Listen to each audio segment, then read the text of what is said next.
சரி, இன்னைக்கு நம்ம இன்னைக்கு டிஸ்கஷன் பண்ண போறோம்னா conductors are electrostatic equilibrium. Conductors are electrostatic equilibrium. So இந்த டாபிக்ல இருந்து உங்களுக்கு தெரியும் what is mean by conductors. கண்டக்டர்ஸ்னா என்னடா? கண்டக்டர்ஸ்னா என்ன? சார்ஜஸ் வந்து ரேண்டம் மோஷன்ல இருக்கும், மொபிலிட்டி ஆஃப் சார்ஜஸ் இருக்கும். ஓகே, நெக்ஸ்ட்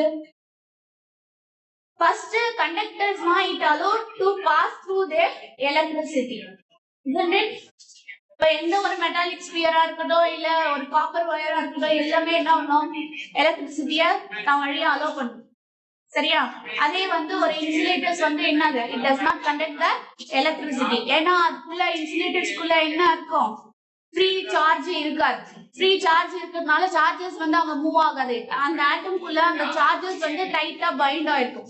அதனால வந்து அந்த சார்ஜஸ் மூவ் ஆகாதனால அது எலக்ட்ரிசிட்டியை கனெக்ட் பண்ணாது வழியா. எக்ஸாம்பிள் வந்து வுட், பிளாஸ்டிக் இதெல்லாம் சொல்லலாம். ஆனா கண்டக்டர்ஸ் வந்து மோஸ்ட்லி என்ன ஆகும், ரேண்டம் மோஷன்ல எலக்ட்ரான்ஸ் வந்து மூவிங்ல இருக்கும். அதனால நம்ம ஒரு எக்ஸ்டர்னல் ஃபீல்ட் கொடுக்கும் போது ஆட்டோமேட்டிக்கா அது கரண்ட் பாஸ் பண்ணக்கூடிய கெப்பாசிட்டி அது வந்துடும் அந்த கண்டக்டர்ஸ்க்கு. சோ கண்டக்டர்ஸ் வந்து ஒரு ஈக்லிபிரியம் ஸ்டேட்ல இருக்கும் போது என்னென்ன ப்ராப்பர்ட்டிஸ் இருக்கும். ஒரு கண்டக்டர்ஸ் வந்து ஈக்லிபிரியம் ஸ்டேட். ஈக்லிபிரியம்னா என்ன? What is mean by equilibrium? அதுலயே வேர்ட்லயே இருக்கு, ஈக்குவல், ஈக்வி அப்படின்னு சொல்றாங்கல்ல. அப்படின்னா என்னன்னா ஈக்குவல் ஸ்டேட்ல இருக்கு. ஈக்குவல் ஸ்டேட்ல என்னன்னா எந்த ஒரு கண்டக்டருமே it possess the charges, isn't it? அப்ப அந்த சார்ஜஸ் வந்து ஈக்குவல் அமௌண்ட்ல இருக்குதுன்னு அர்த்தம். இப்போ ஒரு கண்டக்டர்ல ஒரு 10 கூலும் ஆஃப் சார்ஜ் இருக்குன்னா பிளஸ் 10 கூலும் ஆஃப் சார்ஜ் இருக்குன்னா அதே equal amount of minus 10 coulomb of charge இருக்கும், ஈக்விலிபிரியம் ஸ்டேட்ல இருக்கும். புரியுதா? அப்போ காப்பர் எடுத்துக்கிறேன், நீ ஒரு எந்த மெட்டல் சர்ஃபேஸ் எடுத்துக்கிற அதனோட டோட்டல் சார்ஜ் அமௌண்ட் பிளஸ்ல இருக்கும்போது அதே ஈக்குவல் அமௌண்ட் ஆஃப் வந்து என்ன இருக்கும், நெகட்டிவ்லயும் இருக்கும். ஈக்குவல் அமௌண்ட் ஆஃப் புரோட்டான் அதே மாதிரி ஈக்குவல் அமௌண்ட் ஆஃப் எலக்ட்ரான்ஸ். சரியா? அப்படி அந்த மாதிரி ஈக்லிபிரியம் ஸ்டேட்ல இருக்கும் போது என்னென்ன ப்ராப்பர்ட்டிஸ் இருக்கும் அந்த கண்டக்டர்ஸ்க்குன்றது தான் இந்த டாபிக்கோட மெயின் இன்டென்ஷன்ஸ். கிளியரா? புரியுதா? ஒரு கண்டக்டர்ஸ் ஈக்லிபிரியம் ஸ்டேட்ல இருக்கும் போது அதனோட ப்ராப்பர்ட்டிஸ் எப்படி இருக்கும்ன்றது தான் இந்த क्वेश्चंसல நீ தெரிஞ்சுக்க போற. புரியுதா என்ன சொல்றேன்னு? கண்டக்டர்ஸ் வந்து ஈக்லிபிரியம் ஸ்டேட்ல இருந்துச்சுன்னா அதுக்கு ஒரு ப்ராப்பர்ட்டி எக்ஸிபிட் பண்ணும்ல, அந்த ப்ராப்பர்ட்டிஸை தான் நம்ம இப்ப தெரிஞ்சுப்போம். ஃபர்ஸ்ட் ப்ராப்பர்ட்டி பாத்தீங்கன்னா உங்க இதுல கொடுத்திருக்காங்க, electric field is zero at everywhere inside the conductor. ஒரு கண்டக்டர் நீ எடுத்துக்கிற, ஏதோ ஒரு கண்டக்டர், அதுக்குள்ள எலக்ட்ரிக் ஃபீல்டு என்ன சொல்றாங்க, ஜீரோ அப்படின்றாங்க. ஏன் மேம் ஜீரோ ஆகுது அப்படின்னா, இப்ப நான் வந்து ஒரு எக்ஸ்டர்னல் ஃபீல்டு கொடுக்கல, அந்த கண்டக்டருக்கு எக்ஸ்டர்னல் ஃபீல்டு கொடுக்கல. அதுக்குள்ள சார்ஜஸ் வந்து எப்படி இருக்கும்னா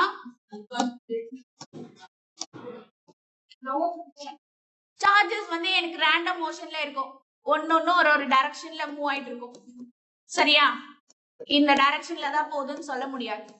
ஃபார் எக்ஸாம்பிள் 10 கூலும் ஆஃப் சார்ஜ்னா ஒரு 5 கூலும் ஆஃப் சார்ஜ் இந்த டைரக்ஷன்லயும் 5 கூலும் ஆஃப் சார்ஜ் அதுக்கு ஆப்போசிட் டைரக்ஷன்லயும் போயிட்டு இருக்கும். சரியா? ரேண்டம் மோஷன்ல இருக்கும். சோ அந்த மாதிரி ஈக்குவலா அது வந்து ஒரு 50% ஒரு டைரக்ஷன்லயும் 50% ஒரு டைரக்ஷன்லயும் போயிட்டு இருக்கும் போது நான் ஒரு எக்ஸ்டர்னல் எலக்ட்ரிக் ஃபீல்டு கொடுத்துட்டு எல்லாத்தையுமே பாசிட்டிவ்லாம் ஒரு டைரக்ஷன் நெகட்டிவ்லாம் ஒரு டைரக்ஷன்ஸ்க்கு கொண்டு வரல. அப்படி கொண்டு வரும்போது அது ஈக்லிபிரியம் ஸ்டேட்டுக்கு வரும்போது எனக்கு உள்ள எலக்ட்ரிக் ஃபீல்டு எக்ஸ்டர்னல் எலக்ட்ரிக் ஃபீல்டோ இன்டர்னல் எலக்ட்ரிக் ஃபீல்டோ ஈக்குவல் ஆப்போசிட் டைரக்ஷன்ல ஆக்ட் ஆகும்போது அங்க எனக்கு டோட்டல் நெட் எலக்ட்ரிக் ஃபீல்டு என்ன ஆயிடுது, ஜீரோ ஆயிடுது. சரி, எப்படி ஆகும்னு பாத்தீங்கன்னா, இப்போ இது ரேண்டம் மோஷன்ல இருக்கு. சரியா? ஆட்டோமேட்டிக்கா என்ன ஆகும்னா நான் ஒரே எக்ஸ்டர்னல் எலக்ட்ரிக் ஃபீல்டு கொடுக்குறேன் வெளியில இருந்து. அப்ப இந்த கண்டக்டருக்கு நான் ஒரு எக்ஸ்டர்னல் எலக்ட்ரிக் ஃபீல்டு கொடுக்கும் போது என்ன ஆகும், இது இப்ப சப்போஸ் இப்ப இது வந்து பாசிட்டிவ் சார்ஜ் நினைச்சுக்கோங்க, அதனாலதான் இது என்னது அவுட்டர் வேர்ட்ஸ்ல போகுது. எலக்ட்ரிக் ஃபீல்டு ப்ராப்பர்ட்டிஸ்ல நம்ம படிச்சிருக்கோம். இப்ப பாயிண்ட் சார்ஜ் வந்து பாசிட்டிவா இருந்தா டுவர்ட்ஸ் ஆக்டிங் அவுட்டர் வேர்ட்ஸ். கரெக்டா? சோ அப்படி போகும்போது இது பாசிட்டிவ், வெளியே ஃபுல்லா எனக்கு என்ன இருக்கு, பாசிட்டிவ் சார்ஜ். அப்போ இதுக்குள்ள இந்த கண்டக்டருக்குள்ள இருக்கிற இந்த நெகட்டிவ் சார்ஜ் பாசிட்டிவ் சார்ஜ் என்ன ஆகும், இங்க நான் சப்போஸ் பாசிட்டிவ் சார்ஜ் நியரா கிட்ட வருதுன்னா ஆட்டோமேட்டிக்கா அல்ல வெளியே நம்மளுக்கு பாசிட்டிவ்ல இருக்கு. அப்ப பாசிட்டிவ் என்ன ஆகும், ரிப்பிள் ஆகும். அப்ப இங்க இருக்கிற பாசிட்டிவ் அது அந்த அந்த பக்கம் தள்ளிடும், அந்த இந்த ஆப்போசிட்ல தள்ளி விட்டுரும். அப்ப இங்க பாசிட்டிவ் இருக்கிறதுனால இங்க இருக்கிற இந்த கண்டக்டருக்குள்ள இருக்கிற எலக்ட்ரான்ஸ் எல்லாம் இந்த சைடு என்ன ஆகும், towards attract to the positive. இங்க இது பாசிட்டிவ் இருக்கிறதுனால இதுக்கு ஆட்டோமேட்டிக்கா இங்க என்ன ஆயிடும், நெகட்டிவ் ஆயிடும். புரிஞ்சுதா? அப்போ எனக்கு இங்க ரெண்டு ஃபீல்டு கிரியேட் ஆகும். ஒண்ணு நம்ம வெளியே கொடுக்கிற எக்ஸ்டர்னல் ஃபீல்டு, சரியா? கண்டக்டர்லயே இருக்கிற உள்ள இன்டர்னல் ஃபீல்டு. அப்போ எனக்கு எக்ஸ்டர்னல் ஃபீல்டு எந்த டைரக்ஷன்ல இருக்கு நல்லா பாரு. எனக்கு வெளியே இருந்து கொடுக்கிற இந்த எக்ஸ்டர்னல் ஃபீல்டு டைரக்ஷன் இப்படி தானே இருக்கு, கரெக்டா? சோ நான் எப்படி போகுது, லெஃப்ட் டு ரைட்ல போகுது. அதே எனக்கு உள்ள இருக்கிற இன்டர்னல் ஃபீல்டு எந்த டைரக்ஷன்ல போகுது, positive to towards attract to the negative. அப்போ எனக்கு இது வந்து எக்ஸ்டர்னல் ஃபீல்டு, இது என்னது இன்டர்னல் ஃபீல்டு. அப்போ எனக்கு இந்த பாயிண்ட் ஓல டோட்டல் நெட் எலக்ட்ரிக் ஃபீல்டு வேணும்னா என்ன பண்ணலாம், the net electric field at the point O அப்படின்னு பார்த்தனா எனக்கு என்னது சொல்லுங்க, E external minus E internal. அப்ப ரெண்டு எலக்ட்ரிக் ஃபீல்டும் சேம், ஏன்னா இட்ஸ் ஈக்குலிபிரியம் ஸ்டேட்ல இருக்கு. அப்ப என்ன ஆகும் எனக்கு 0. அப்ப the net electric field inside the conductor is 0. The net electric field inside the conductor is 0. புரியுதா? இந்த கான்செப்ட் புரியுதா? First concept. அப்போ இந்த எனக்கு எந்த கண்டக்டரை நான் கன்சிடர் பண்ணாலும் நான் ஒரு எக்ஸ்டர்னல் எலக்ட்ரிக் ஃபீல்ட் கொடுக்கும்போது அந்த ரேண்டம் மோஷன்ல இருக்கிற அந்த சார்ஜஸ் ஆட்டோமேட்டிக்கா ஒரு அலைன்மெண்ட்க்கு வந்துரும். எப்போ, unless we are giving a external field. External field இருந்தாதான் அது அலைன்மெண்ட் வரும், இல்லனா என்ன ஆகும், அதாவது அது ஒரு டைரக்ஷன்ல போயிட்டு இருக்கும். ஒவ்வொரு சார்ஜுமே ஒரு டைரக்ஷன்ல மூவ் ஆயிட்டு இருக்கும். புரியுதா?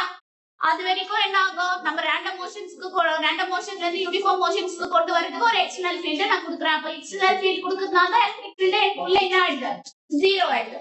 அப்போ எனக்கு இந்த இடம் ஃபுல்லாவே நல்லா பாத்தீங்கன்னா இந்த இடம் எனக்கு ஒரு கேவிட்டி மாதிரி கிரியேட் ஆயிடுது, ஆமாவா இல்லையா? அப்ப அந்த இடத்துல ஃபுல்லாவே என்னது, எலக்ட்ரிக் ஃபீல்ட் 0 ஆயிடுது. உள்ள எனக்கு 0 ஆயிடுது. இந்த பேஸ்ல தான் நம்ம என்ன எலக்ட்ரோஸ்டாட்டிக் ஷீல்டிங் பார்த்தோம், ஆமா கரெக்ட்?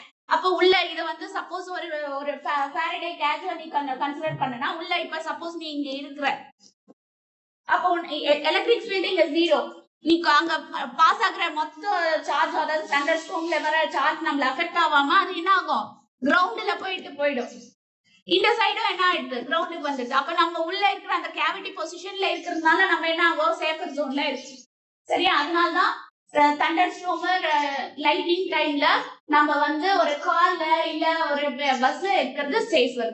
வெளியில இருக்கிற அவுட்டர் சர்ஃபேஸ்ல இருக்கிறத விட ஒரு கண்டக்டருக்குள்ள இருக்கிறது சேஃபரா ஃபீல் பண்றோம். Because of this electric field inside the conductor is 0.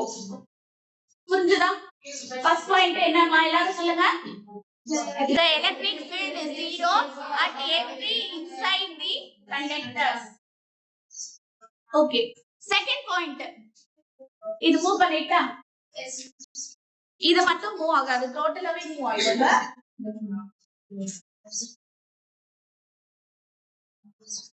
என்னமாக move ஆகல.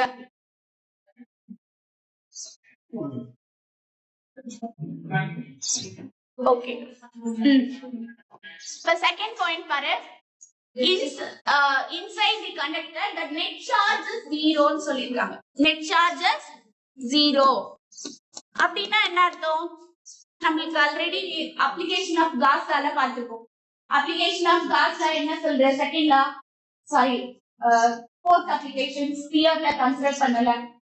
ஒன்னு வந்து outer sphere Gaussian surface. If you are considering the outer surface, inside ஒரு conductor connect பண்ற, அதனோட radius r, இதனோட radius r. அப்போ இதுக்கு ஃபார்முலா நம்ம E is equal to q by 4 pi epsilon naught r square ன்னு போட்டு கால்குலேட் பண்ணுவோம். ஞாபகம் இருக்கா? சரியா? இப்போ எனக்கு total amount of net charge தான் கால்குலேட் பண்ணோம். அப்ப நெட் சார்ஜ் வேணும்னா Q net is equal to E into 4 pi epsilon naught R square. சரியா? இப்போ நான் வந்து இந்த வெளிய அவுட்டர்ல இருக்கிற இந்த காசியன் சர்ஃபேஸ் கண்டக்டர் ஃபுல்லா இருந்துச்சுனா சரியா, let us consider the Gaussian surface inside the conductor. அப்ப inside the conductor ன்னு சொல்லும்போது எனக்கு ஃபுல்லா Gaussian surface இப்ப உள்ள இருக்கு, கண்டக்டர் எனக்கு வந்து வெளியே இருக்கு. அப்ப இது என்னது, எனக்கு Gaussian surface. புரிஞ்சுதா? அப்ப எனக்கு உள்ள வந்து Gaussian surface இருக்கு, வெளியே கண்டக்டர் இருக்கு. அப்ப வெளியே தான் எனக்கு ஃபீல்ட் லைன்ஸ் இருக்கும். அப்ப ஃப்ளக்ஸ் வந்து எனக்கு க்ளோஸ்ட் சர்ஃபேஸ் குள்ள பாஸ் பண்ணாதான் அது ஃப்ளக்ஸா இருக்கும். எலக்ட்ரிக் ஃபீல்ட் லைன்ஸ் வந்து ஒரு க்ளோஸ்ட் சர்ஃபேஸ் குள்ள பாஸ் ஆனாதான் அது ஃப்ளக்ஸ்னு சொல்றோம். அப்ப எனக்கு இங்க ஃப்ளக்ஸும் இல்ல. அப்ப எனக்கு இன்சைட் த கண்டக்டர் எலக்ட்ரிக் ஃபீல்டும் என்னது, 0. அப்ப E 0வா இருந்தா எனக்கு இங்க Q net என்ன வரும், total net charge amount inside the conductor 0 into 4 pi epsilon naught R square, so 0. So the total net charge is equal to 0. புரியுதா? அப்ப inside the Gaussian surface உள்ள இருக்கும்போது நமக்கு total net charge என்ன, 0. இது வந்து ஒரு 3 மார்க்ஸ்ல கேட்க, conductors at equilibrium positionல இருக்கும்போது what are the properties will be exhibit. அப்ப நீ என்ன பண்ணணும், 4 பாயிண்ட்மே கம்பல்சரி எழுதணும். புரியுதா? அதே மாதிரி எலக்ட்ரோஸ்டாட்டிக் ஷீல்டிங்கும் இங்க நான் சொல்லி கொடுத்துட்டேன். ஏன் வந்து அது சேஃபர் ஜோன்னு சொல்லிட்டேன். ஏன்னா நீ ஒரே பாயிண்ட் அந்த question why it is safer when the thunderstorm or lightning we have to sit inside the bus or car அப்படின்ற ஒரு क्वेश्चंस வருதுன்னா நீ ஒண்ணும் இல்ல, inside the conductor the electric field will be 0 அப்படின்ற வேர்ட் இருந்தாவே போதும். ஓகேவா? சரி, நெக்ஸ்ட் தேர்ட் பாயிண்ட் போலாமா? தேர்ட் பாயிண்ட் என்ன, third point the electric field outside the conductor is perpendicular to the surface of the conductor. நான் already properties of electric field லைன்ஸ்ல discussion பண்ணதுதான். நீ ஒரு எந்த ஒரு சர்ஃபேஸ் எடுத்துட்டாலோ அதோட எலக்ட்ரிக் ஃபீல்ட் எப்படி இருக்கும், அதுக்கு பர்பெண்டிகுலரா அந்த சர்ஃபேஸ்க்கு பெர்பெண்டிகுலரா தானே இருக்கும். இதான நம்ம ஆல்ரெடி படிச்சோம் ப்ராப்பர்ட்டிஸ் ஆஃப் எலக்ட்ரிக் ஃபீல்ட் லைன்ஸ்ல. So the electric field outside the conductor, இது அவுட்சைட் தானே, இது வெளியில தானே நம்ம கன்சிடர் பண்றோம், நான் உள்ள கன்சிடர் பண்ணல. அப்ப outside the conductor is perpendicular, very important line. சரியா? outside the conductor is perpendicular to the surface of the conductor and as magnitude, இதனோட magnitude நம்ம ஆல்ரெடி காஸ்லால அப்ளிகேஷன்ல டிரைவ் பண்ணோம். ஒரு சர்ஃபேஸ் எடுத்துட்டு it consists of infinite charges அப்படி இருக்கும்போது அதுல ஒரு Gaussian surface கன்சிடர் பண்ணி அதுல எலக்ட்ரிக் ஃபீல்ட் எப்படி இருக்கும் போட்டு EA is equal to sigma A divided by epsilon naught போட்டுட்டு AA கேன்சல் ஆயிடுச்சு, then E is equal to sigma by epsilon naught ன்னு சொல்லி கால்குலேட் பண்ண ஞாபகம் இருக்கா? அப்போ இங்க எனக்கு sigma by epsilon naught where and there's a magnitude sigma by epsilon naught. அந்த கண்டக்டர் அவுட்சைட் தி சர்ஃபேஸ், எனக்கு இது அவுட்சைட் தி சர்ஃபேஸ்ல தான எலக்ட்ரிக் ஃபீல்ட் போகுது. அப்போ எனக்கு surface of the charge density வந்து sigma is the surface charge density. இதே லாம்டான்னு சொன்னா லீனியர் சார்ஜ் டென்சிட்டி, அது வந்து இன்ஃபினிட் லாங் ஸ்ட்ரைட் வயர். சரியா? புரிஞ்சுதா? லாம்டானா linear charge density, linear charge density. Sigma is a surface charge density.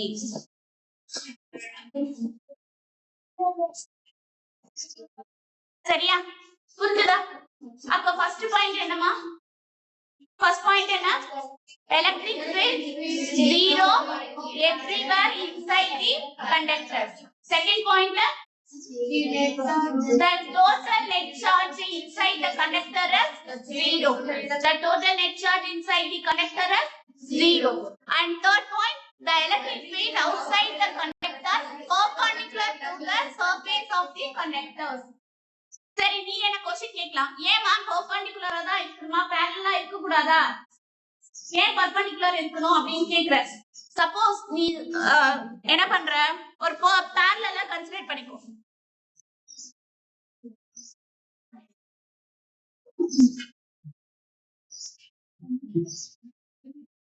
இப்ப சப்போஸ் இங்க பாரு, ஒரு இன்க்ளைன்ட் சர்ஃபேஸ் எடுத்துக்கிறேன், இன்க்ளைன்ட் சர்ஃபேஸ் எடுத்துக்கிறேன். அப்ப இது consist of a number of positive charge. அப்ப electric field perpendicularly acting outwards perpendicular directions. நல்லா தெரிஞ்சுக்கோ. அதே மாதிரி அதே எலக்ட்ரிக் ஃபீல்ட் ஒரு parallel-ஆவும் எனக்கு ஒரு ஃபீல்ட் லைன்ஸ் இருக்கு. அப்ப எனக்கு ரிசல்டன்ட் ஃபீல்ட் நான் இங்க எடுத்துக்கிறேன், the resultant electric field. சரியா? இப்போ இந்த perpendicular இந்த சார்ஜஸ் மூவ் ஆகுறத எதுவுமே டிஸ்டர்ப் பண்ணல. ஆனா இந்த parallel எலக்ட்ரிக் ஃபீல்ட் இங்க இருக்கிற சார்ஜஸ் மூவ் பண்றத ஆக்சிலரேட் பண்ணுது. இந்த சார்ஜஸ் போயிட்டு இருக்குல, இந்த சார்ஜஸ் ஆக்சிலரேட் பண்ணுது. அப்ப சார்ஜஸ் ஆக்சிலரேட் பண்ணுனா ஆட்டோமேட்டிக்கா அந்த சார்ஜ் என்ன ஆயிட்டு இருக்கும், மூவிங்லே ஒரு பொசிஷன்ல ஸ்டாண்டர்டா இருக்காது. ஏன்னா இந்த parallel எலக்ட்ரிக் ஃபீல்ட் இந்த சார்ஜஸ் ஆக்சிலரேட் பண்ணுது, அந்த மூவிங்க அது ஸ்டிமுலேட் பண்ணிருக்கு. அதனால எனக்கு என்ன ஆகும், அங்க வந்து ஒரு ப்ராப்பர் ஃப்ளோ ஆஃப் சார்ஜ் எனக்கு வராது. இங்க கொஞ்சம் தூரம் வந்து டிஸ்டர்பன்ஸ் பண்ணி அது ப்ராப்பரா ஃப்ளோ ஆயிட்டு இருக்கிறதுனால எலக்ட்ரிக் ஃபீல்டு பெர்பெண்டிகுலர்ல இருந்தாதான் நம்மளுக்கு வந்து என்னது, சார்ஜஸ் வந்து கரெக்டா நம்மளுக்கு என்ன ஆகும், ஃப்ளோ ஆயிடும். சரியா? அதனால வந்து எப்பவுமே parallel விட பெர்பெண்டிகுலர் சர்ஃபேஸ் அவுட் சைடு தி கண்டக்டர் தான் நம்மளுக்கு மேக்ஸிமமா சார்ஜஸ் வந்து யூனிஃபார்ம் டைரக்ஷன்ஸ்ல போறதுக்கு யூஸ் ஆகும். இதே வந்து parallel வந்து கண்டிப்பா அந்த சார்ஜஸ் ஆக்சிலரேட் பண்றதுனால அது வந்து ஃப்ளோ ஆஃப் சார்ஜ் டிஸ்டர்பன்ஸ் பண்ணும். புரியுதா? ஒண்ணு ஃபாஸ்டா மூவ் ஆயிட்டே இருக்கும். சரியா? இங்க ஸ்லோவா இருக்கு, இங்க ஃபாஸ்டா இருக்கும்போது அது டிஸ்டர்பன்ஸ் தானே வரும், ஏன்னா யூனிஃபார்ம் மோஷன்ல தானே இருக்கிறோம். புரியுதா? ஓகே. அதனால தான் வந்து எப்பவுமே எலக்ட்ரிக் ஃபீல்ட் வந்து சர்ஃபேஸ்க்கு எப்படி இருக்கணும், அவுட் சைடு கண்டக்டர் பெர்பெண்டிகுலரா இருக்கும். சரிங்களா? நெக்ஸ்ட் லாஸ்ட் பாயிண்ட் என்ன, ஃபோர்த் பாயிண்ட்.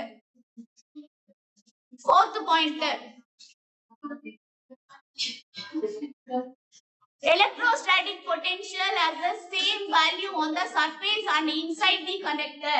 Equipotential surface கே நம்ம இந்த கான்செப்ட் நடத்திருக்கோம். ஃபோர்த் பாயிண்ட் பாருங்க, equipotential surface நல்லா கவனி. நீங்க இப்போ ஃபார் எக்ஸாம்பிள் ஒரு ஸ்பியர் சர்ஃபேஸ் எடுத்துக்கிறோம். சோ ஆர் ரேடியஸ் இருக்கு. இப்ப எலக்ட்ரிக் ஃபீல்ட் பர்பெண்டிகுலரா வெளியே ஆக்ட் ஆயிட்டு இருக்கு due to the positive charge.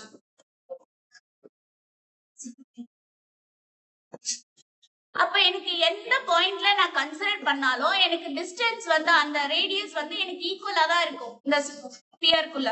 கரெக்டா? அதனால எனக்கு நீ எந்த பாயிண்ட், இந்த பாயிண்ட்ல இருந்து பாயிண்ட் ஏ கன்சிடர் பண்ணாலும் சரி, பாயிண்ட் பி எடுத்துக்கிட்டாலும் சரி, பாயிண்ட் சி எடுத்துக்கிட்டாலும் எந்த பாயிண்ட்லயும் எனக்கு டிஸ்டன்ஸ் சேமா இருக்கு. டிஸ்டன்ஸ் சேமா இருக்கிறதுனால எல்லா இடத்துலயுமே எல்லா பாயிண்ட்லயுமே எனக்கு என்ன இருக்கும், பொட்டன்ஷியலும் சேமா இருக்கும். ஏன்னா இப்ப நீ v = q/4πε0 r ன்னு எடுத்துக்கிறேன்னு வச்சுக்கோங்க. அப்ப இந்த ரெண்டு பாயிண்ட்டுக்குமே நீ ஈக்குவலா பாயிண்ட் ஏ பாயிண்ட் VA VB ரெண்டுத்துக்குமே நீ கால்குலேட் பண்ணும்போது ரெண்டுமே டிஸ்டன்ஸ் வந்து சேமா இருக்கும்போது எப்படி பொட்டன்ஷியல் மாறும், பொட்டன்ஷியல் மாறாது. ரிமைனிங் எல்லாம் சேம், r தான் கண்டிப்பா சேஞ்ச் ஆகும். அங்க ஆரே ரிமைன் சேம்ல இருக்கும்போது பொட்டன்ஷியல் சேஞ்ச் ஆகிறதுக்கு சான்சஸ் கிடையாதுல்ல. அப்போ சர்ஃபேஸ் மேல நீ எந்த பாயிண்ட் கன்சிடர் பண்ணாலுமே அங்க என்னது, பொட்டன்ஷியல்ஸ் வந்து ரிமைன் சேம். ஓகேவா? இதுதான் வந்து ஈக்விபொட்டன்ஷியல் சர்ஃபேஸோட கான்செப்ட். சோ இப்போ 4 பாயிண்ட்ஸ் புரியுதா? 4 பாயிண்ட்ஸ் புரியுதா? அகைன் 4 பாயிண்ட்ஸ் ரிப்பீட் பண்ண. ஃபர்ஸ்ட் பாயிண்ட் என்ன, electric field inside conductor is zero at everywhere. சரியா? அடுத்தது second point, the total net charges inside the conductor is zero. And third point,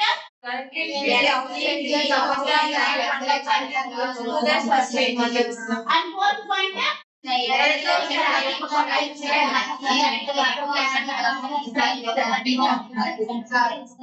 புரியுதா? என்ன doubt இருக்கா?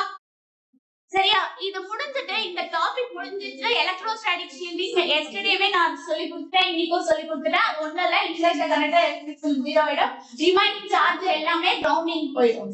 சரியா? அந்த பாரடே ஜாக்சன்ஸ் ஒரு புக்ல டயகிராம் கொடுக்கலாம். அதுவும் உனக்கு அது கேவிட்டி மாதிரி அந்த கண்டக்டர்ல இப்ப நான் கேவிட்டிக்கு இது பண்ணனா அது கேவிட்டின்றது இஸ் நதிங் பட் அந்த இடம் ஜீரோவா இருக்கிறது தான் கேவிட்டின்னு சொல்றாங்க. ரிமைனிங் சார்ஜ்ல அந்த கண்டக்டரோட ரெண்டு சைடுமே நமக்கு கிரவுண்டிங் ஆயிடுது. சோ நெக்ஸ்ட் டாபிக் பாத்தீங்கன்னா next topic dielectrics or insulators. Next topic என்ன? Dielectrics or insulators.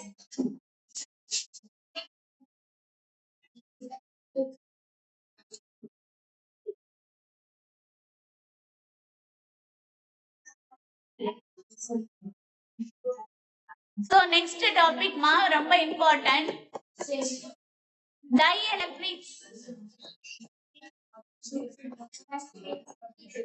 Dielectrics or insulators.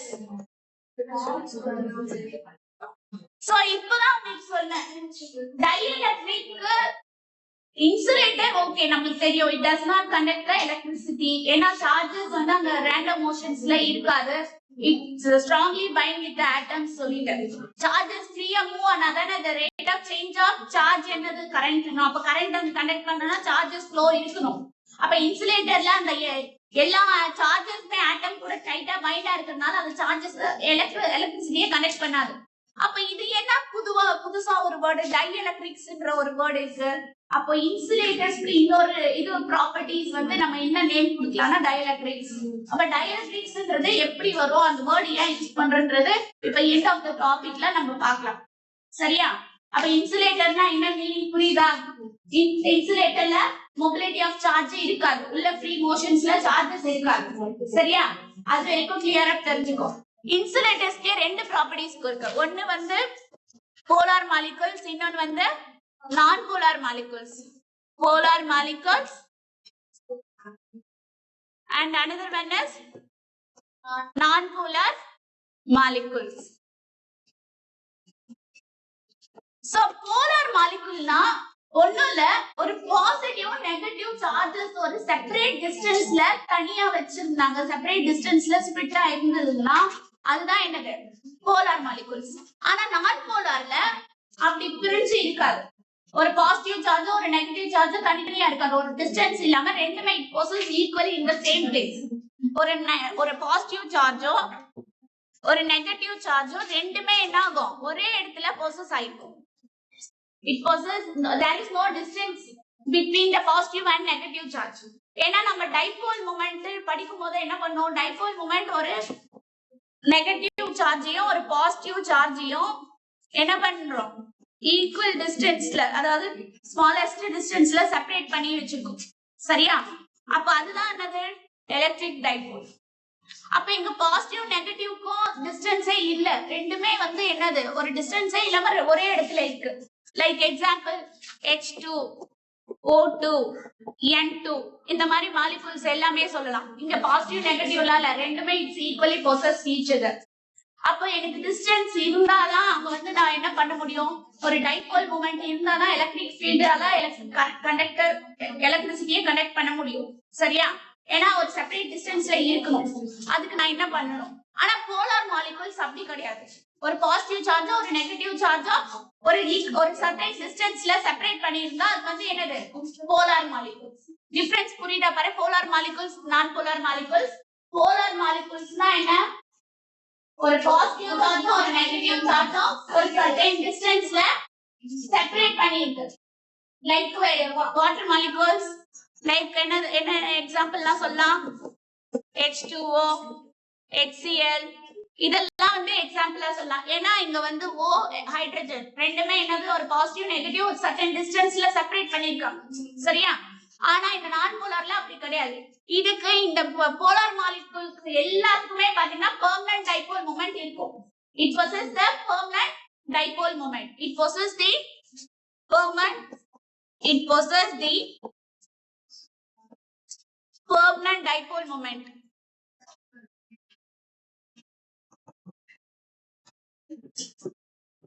ஆனா நான் போலார் கிட்ட என்ன இருக்காது டைபோல் மொமெண்ட் வந்து 0. ஏன் 0? ஏன்னா அங்க என்ன டிஸ்டன்ஸ் இருக்கா இங்க பாசிட்டிவ் சார்ஜுக்கும் நெகட்டிவ் சார்ஜுக்குமே என்ன இருக்கு டிஸ்டன்ஸே 0. அப்ப டைபோல் மொமெண்டஸ் ஃபார்முலா என்ன? P is equal to Q into 2A. Q into 2A. அப்ப எனக்கு டிஸ்டன்ஸ் இங்க வந்து என்னது டிஸ்டன்ஸ் இல்லாதனால 0. அப்ப டைபோல் மொமெண்ட் இங்க என்ன ஆயிடுது? 0. ஆனா அங்க எனக்கு டிஸ்டன்ஸ் இருக்கு. அதனால அங்க பெர்மனன்ட் டைபோல் மொமெண்ட் இருக்கு. சரியா? இது கேட்பாங்க. What is the difference between the polar and non-polar molecules? 3 marks questions ல கேட்கிறதுக்கு சான்ஸ் இருக்கு. Difference between the polar and non-polar molecules. Give the examples. அப்படின்னு கேட்பாங்க. புரியுதா? என்ன பண்ணோம்? ஒரு டேபிளர் காலம் போட்டுட்டு டேபிளர் காலம் போட்டுற. டேபிளர் காலம் போட்டுட்டு இது வந்து போலார் மாலிகுல்ஸ். இது என்னது? நான் போலார் மாலிகுல்ஸ் அப்படின்னு போட்டுட்டு ஃபர்ஸ்ட் பாயிண்ட் டெஃபினேஷன்ஸ் எழுதுற. Separating the positive and negative charges are separated by a certain distance, smallest distance போட்டு definitions இங்க எழுதுறேன். இது வந்து it possess both positive and negative all process in the same point. சரியா? There is no distance between the positive and negative charge. அடுத்தது second வந்து என்ன பண்ணோம்? இங்க permanent dipole moment இருக்கும். permanent dipole moment இருக்கும். இங்க எனக்கு என்ன இருக்காது? permanent dipole moment இருக்காது. It has no permanent dipole moment.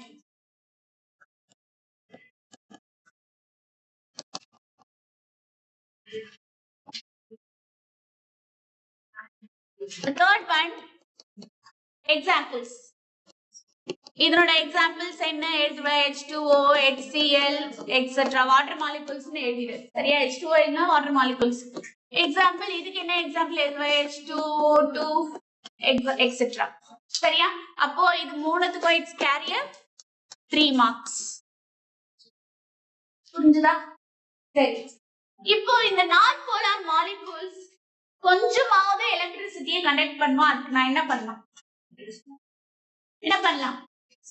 ஒரு எக்ஸ்டர்னல் எலக்ட்ரிக் ஃபீல்டு கொடுக்கும்.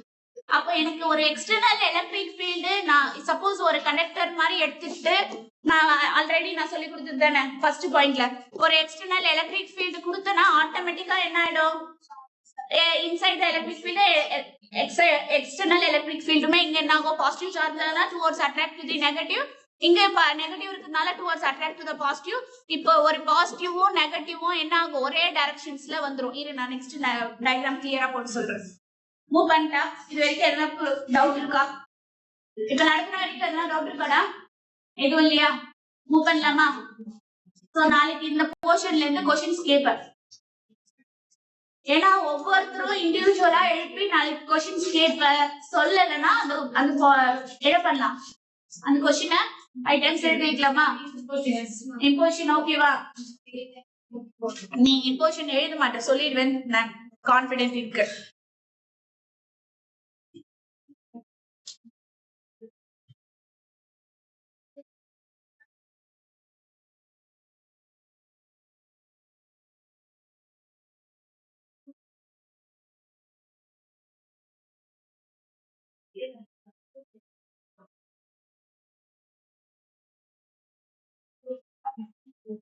சரி, இப்ப பாரு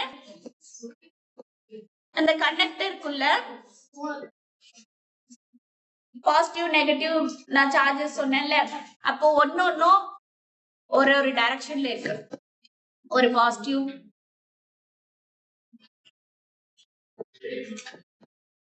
எல்லாமே வந்து டிஃபரெண்ட் டைரக்ஷன்ஸ்ல இருக்கு.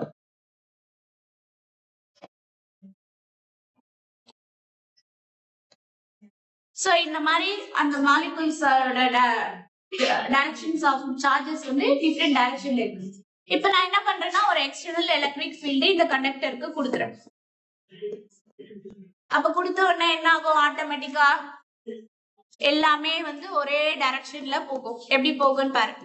எக்ஸ்டர்னல் எலக்ட்ரிக் ஃபீல்டு கொடுத்த உடனே ஆட்டோமேட்டிக்கா இது பிளஸ்னா இங்க என்ன ஆயிடும்? மைனஸ். இங்க மைனஸ்னா இது பிளஸ். அப்ப இது மைனஸ்னா இது பிளஸ். இந்த மைனஸ்னா இங்க பிளஸ் வந்துரும். இங்க மைனஸ்னா இங்க பிளஸ். அப்ப இது பிளஸ்னா இங்க என்ன ஆயிடும்? மைனஸ். அப்ப இது என்ன ஆயிடும்? அதுக்கு ஆப்போசிட்ல பிளஸ் ஆயிடும். அப்ப இது மைனஸ், இது பிளஸ். அப்ப இது மைனஸ், இது பிளஸ். இதே மாதிரி அதுங்களுக்குள்ள என்ன ஆகும்? அந்த சார்ஜஸ் வந்து அலைன் பண்ணிக்கும். புரியுதா? சொல்றது புரியுதா? அப்ப நல்லா பாரு, இந்த எட்ஜ் ஃபுல்லா நெகட்டிவ் ஆயிடுச்சா, இந்த எட்ஜ் ஃபுல்லா என்ன ஆயிடுச்சு? பாசிட்டிவ் ஆயிடுச்சு. அப்ப எனக்கு ஈக்குலிபிரியம் ஸ்டேட்டுக்கு வந்துருச்சா? அப்ப இன்சைட் த கண்டக்டர் இப்ப என்ன ஆயிடும்? Electrostatics equilibrium state, electric field inside the conductor as 0. அப்போ எக்ஸ்டர்னல் எலக்ட்ரிக் ஃபீல்ட் நான் கொடுக்கறதுனால தான் இங்க அந்த சார்ஜஸ் வந்து தனக்குள்ள அலைன்மெண்ட் ஆயிடுது. சரியா? அப்படி சார்ஜஸ் ஒரு எக்ஸ்டர்னல் எலக்ட்ரிக் ஃபீல்டால அந்த கண்டக்டர்ஸ்க்குள்ள அலைன்மெண்ட் ஆகுற அந்த ப்ராப்பர்ட்டி பேர் தான் போலரைசேஷன்ஸ். அந்த போலரைசேஷன்ஸ் தான் நம்ம டைஎலக்ட்ரிக்ஸ் சொல்றோம். அண்டர்ஸ்டாண்டா? எதுனா டவுட் இருக்கா? எதுவும் டவுட் இல்லல? எதுனா டவுட் இருக்கா? டைஎலக்ட்ரிக்ஸ்னா மீனிங் புரியுதா? சரி, ஸ்டார்ட் பண்ணிடலாமா? எஸ். இது க்ளோஸ் பண்ணிக்கலாம்.